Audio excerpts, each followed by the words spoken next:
He said, in every use of official power, the president is now a king above the law. With fear for our democracy, I dissent. End of quote. So should the American people dissent. I dissent. Well, Joe Biden there, CNN's Arlette Saenz is at the White House. She joins us once again this hour.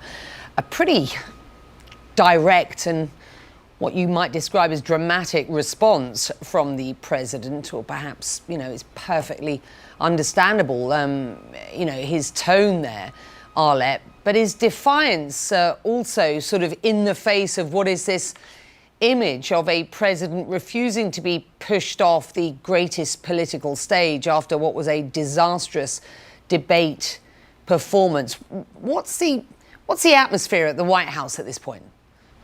Well, Becky, President Biden is clearly trying to turn the attention back to one of the central arguments from his campaign, warning that Donald Trump is a direct threat to democracy. All of this as the campaign continues to grapple with the fallout after his halting debate performance last Thursday night. Now, this speech marks the first time Biden was speaking at the White House since that debate and since returning from Camp David, where he spent a few days with his family, which is encouraging him to stay in this race. The speech lasted just under 5 minutes. The president read from a teleprompter and took no questions, but he did try to use this moment to warn of the stakes of this election, saying that the Supreme Court's ruling would simply embolden former President Trump to do whatever he pleases whenever he wants. And he was trying to encourage voters to use this as a rallying moment to dissent when they cast their votes in November. But even as the president was speaking out there publicly, behind the scenes, Biden's campaign is fielding calls from anxious Democrats and donors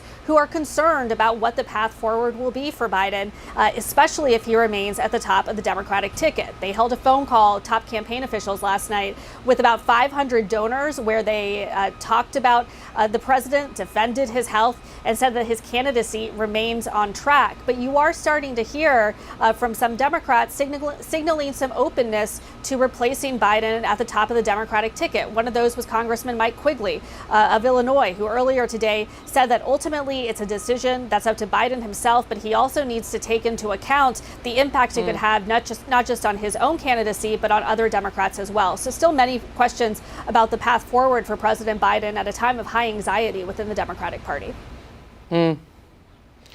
Yeah, and Quigley there referring to those who are known as down ticket, those who will be up for election or re-election again in November. And we're talking about Congress men and women. And there is a real concern amongst Democrats as to just what sort of impact Joe Biden will have on their campaigns and their success going forward. I want you to have a listen to what journalist Carl Bernstein had to say last night. Arlette, stand by. These are people, several of them, who are very close to President Biden. They are adamant that what we saw the other night, the Joe Biden we saw, is not a one-off, that there have been 15, 20 occasions in the last year and a half when the president has appeared somewhat as he did in that horror show that we witnessed. So Carl Bernstein, talking about this kind of, the noise around Biden at the moment. What are those in Biden's inner circle? And this is important because ultimately there is an inner circle who he listens to and ultimately takes advice from, as we understand it. What are they telling him and advising him about the next steps? Well, you're right, Becky. There is this inner circle of Biden's advisors, many who have worked with him for decades. And so far, what we have heard repeatedly from the campaign is that there are no plans for the president to step down, that he intends to debate Trump in September, that they will see this through until the November election. But as we were talking about a little while ago, a lot of people are waiting to see what the polling will show relating to Biden's reelection bid, but also what the polling shows relating to those House and Senate races where Democrats are locked in competitive contests. Now, ultimately, this decision about moving forward will be one that's up to Biden, but also his family. First Lady Jill Biden, of course, is perhaps his closest confidant, and she doesn't like to call herself an advisor, but she does counsel him.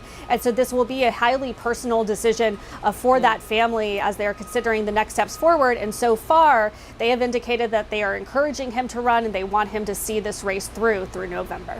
Following the fallout from the historic Supreme Court decision granting former President Donald Trump some immunity from prosecution, Manhattan prosecutors said today they would not oppose Trump's request to delay sentencing in his New York hush money trial, which was set for July 11th. Trump is seeking to get that conviction overturned now. ABC's Perry Russum has the latest from Washington. Sources tell ABC News former President Trump is working to have his felony hush money conviction in New York thrown